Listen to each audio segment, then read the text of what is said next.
पूर्वांचल समाज के सबसे बड़े त्यौहार छठ पूजा की शुरुआत तो बिहार से हुई थी, लेकिन आज पूरे विश्व भर में इस त्यौहार को बड़े ही धूमधाम के साथ पूर्वांचल समाज के साथ साथ अन्य समाज के लोग मनाते हैं।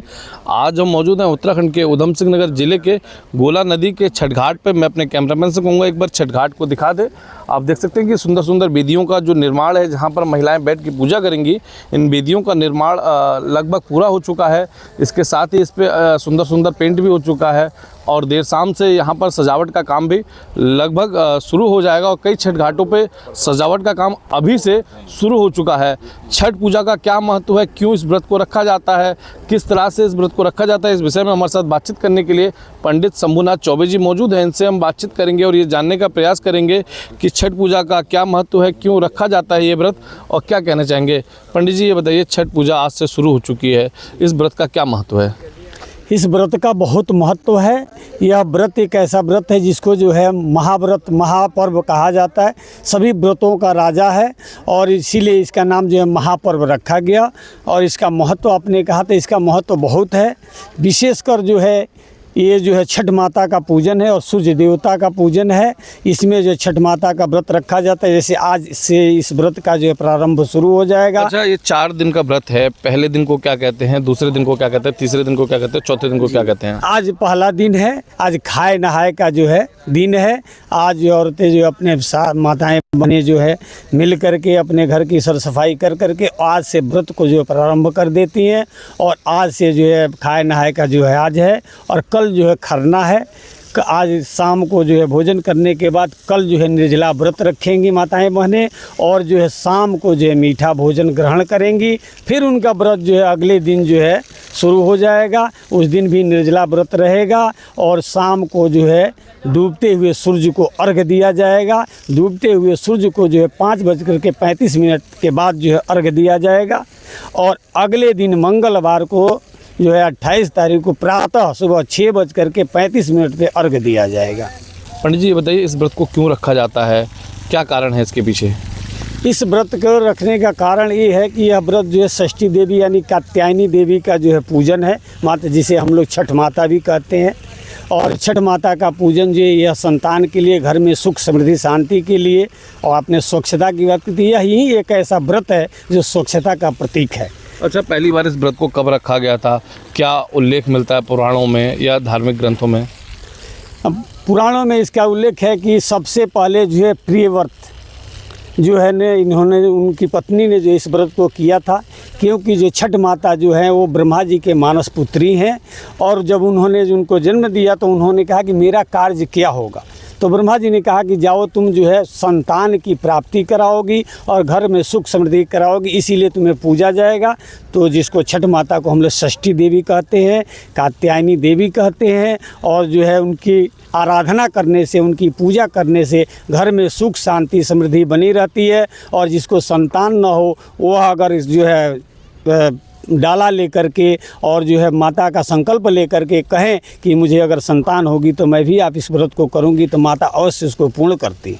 अच्छा, इसका महाभारत और रामायण से भी संबंध बताया जाता है, क्या संबंध है? रामायण से, महाभारत से भी संबंध है, रामायण से भी संबंध है। इसका वेदों में उल्लेख है शास्त्रों में कि जो है माता सीता ने जो है जब भगवान राम जो है युद्ध कर रहे थे रावण के साथ, तो उस समय माता सीता ने भी जो है इस व्रत को किया था कि विजय प्राप्ति के लिए। तो यह विजय प्राप्ति के लिए भी यह त्यौहार है। और द्रौपदी ने भी इस व्रत को किया था, कर्ण ने भी किया था। कर्ण जो है सूर्य पुत्र है तो उन्होंने सूर्य की आराधना किया था।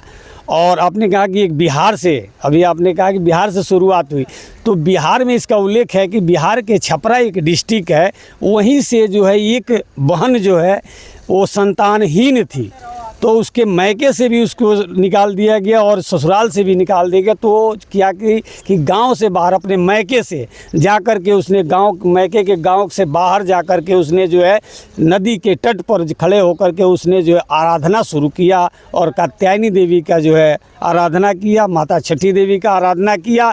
और उसने जो है सूर्य भगवान से आराधना किया, डूबते हुए सूर्य को, कि हे सूर्य महाराज, अभी तक मेरे जीवन में अंधकार है, मुझे कोई संतान नहीं है, लेकिन अगले दिन मैं आपको अर्घ देती हूँ और आपकी आराधना करती हूँ कि जिस प्रकार अगले दिन आप जो है सूर्य उदय करेंगे, आप सूर्य उदय होगा, उस समय हमारे अंधकार को दूर करके मुझे पुत्र की प्राप्ति हो।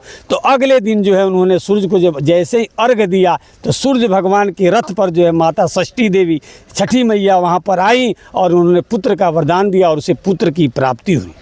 अच्छा, जो महिलाएं इसका व्रत रखती हैं छठ का, तो उन्हें किन बातों का ध्यान रखना चाहिए, किन नियमों का पालन करना चाहिए? इसमें जो सबसे ज़्यादा नियम ये है कि सफाई का ध्यान विशेष रखना चाहिए। देखिए अभी जो है कल से 4-5 दिन पहले से ही लोगों ने गेहूं सुखाना शुरू कर दिया, उसको धोया। उसमें विशेष है कि कोई चिड़िया चुंग भी उसमें चोंच ना मार दे। आपने सुना होगा कि केरावा जे फरेला घवद से वहीं पर सुगा मेड़ रहा है, यानी कहने का मतलब ये है कि सुगा का ठोर भी उस पर नहीं लगना चाहिए, इतनी सफाई होनी चाहिए। और जो भी हमारा सामग्री है इसमें जैसे इस समय सारे फल जो है प्राप्त होते हैं। कौन कौन से फल अर्पित किए जाते हैं माता को, और कौन कौन सा प्रसाद अर्पित किया जाता है? देखिए इसमें जो है शास्त्रों के अनुसार ये है कि जितना भी फल आप अर्पित करना चाहते हैं कर सकते हैं। विशेषकर नारियल, अनायास, केला, सेब, ये सब हर जगह उपलब्ध है इस सब चीज़ों को, लेकिन सारी सामग्री को एक सूप में रख करके और तब जो है आराधना करनी चाहिए संकल्प ले करके। अच्छा, जो त्यौहार बिहार से शुरू हुआ था आज लोकल से ग्लोबल बन चुका है, कैसा लगता है जब, क्योंकि जो पूर्वांचल समाज से आप खुद भी आते हैं, कि जब इस त्यौहार की लोग दूसरे समाज के लोग भी चर्चा करते हैं? तो बहुत अच्छा लगता है कि बिहार से शुरुआत हुई और पूरे विश्व लेवल पर चल रहा है।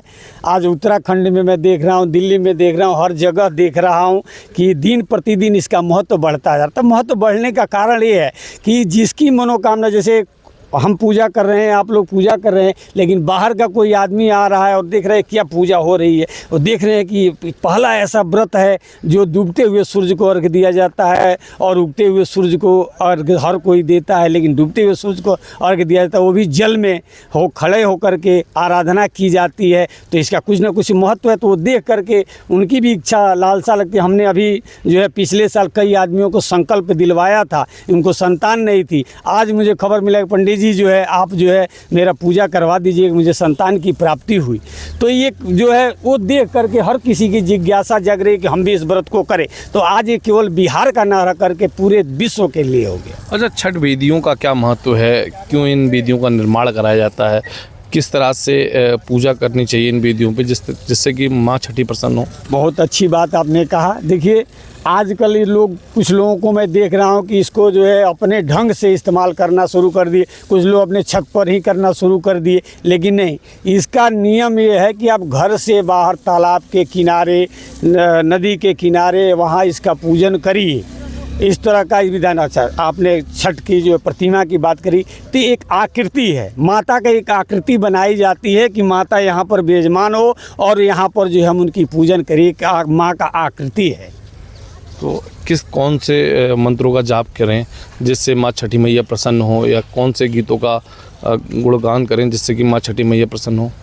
देखिए इसमें मंत्रों का जो है सूर्य का मंत्र, माता रानी का, कात्यायनी देवी का, जैसे दुर्गा जी का जो मंत्र है ओम जयंती मंगला काली भद्रकाली कपालिनी दुर्गा क्षमा शिवा धात्री स्वाहा स्वाहा नमस्तुते या देवी सर्वभूतेषु कात्यायनी रूपेण संसिता नमस्तस्यै नमस्तस्यै नमस्तस्यै नमो नमः। इस तरह से कात्यायनी देवी की आराधना करें, छठी मैया की आराधना करें। और सूर्य देव का ओम सूर्याय नमः, जैसे हम सूर्य को अर्घ देते हैं, जल देते हैं, उसी तरह से सूर्य को अर्घ देते हैं। इस बार शाम को डूबते हुए सूर्य को अर्घ देने का क्या समय है और उगते हुए सूर्य को अर्घ देने का क्या समय, कुछ समय निश्चित है? हाँ, समय निश्चित है। शाम को जो है जो सूर्य को 27 तारीख को जो शाम को अर्घ दिया जाएगा वो 5:35 के बाद दिया जाएगा, क्योंकि सूर्यास्त 5:35 पे है। और अगले दिन प्रातः काल 6:35 पे जो है सूर्य को अर्घ दिया जाएगा। तो आपने सुना कि हमारे साथ बातचीत करने के लिए पंडित शंभुनाथ चौबे जी थे। उन्होंने हमसे खास बातचीत करते हुए बताया कि माँ छठी की आराधना आज से शुरू हो गई है और 4 दिवसीय व्रत है। कल जो है महिलाएं व्रत रखेंगी और परसों भी महिलाएं व्रत रखेंगी और परसों शाम को महिलाएं छठ घाट पे पहुंचेंगी और छठ घाट पे पहुंचकर छठी मैया की आराधना करेंगी। उसके बाद से डूबते हुए सूर्य को अर्घ देंगी और चौथे दिन यानी कि 28 तारीख की सुबह महिलाएं जब यहाँ पहुँचेंगी, पहुंचने के बाद से पहले छठी मैया का गुणगान करेंगे, उसके बाद से उगते हुए सूर्य को अर्घ देकर अपने व्रत का समापन करेंगे।